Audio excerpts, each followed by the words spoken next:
Oh, dami kong kalat dito, kailangan malinis na to para maayos ko na ito. Gagawin kong studio para magbabago tayo ng tema ng vlogging, ng content. Ayan, daming kalat ito, kubo ito eh. Yan, daming kalat.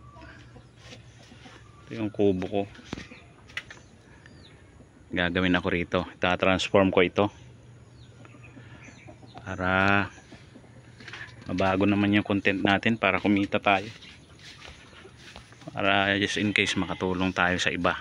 Ayan, yan ang mukha ng gubat, aking kubo. Gawin nating studio sakaling magkaroon ng kapalaran.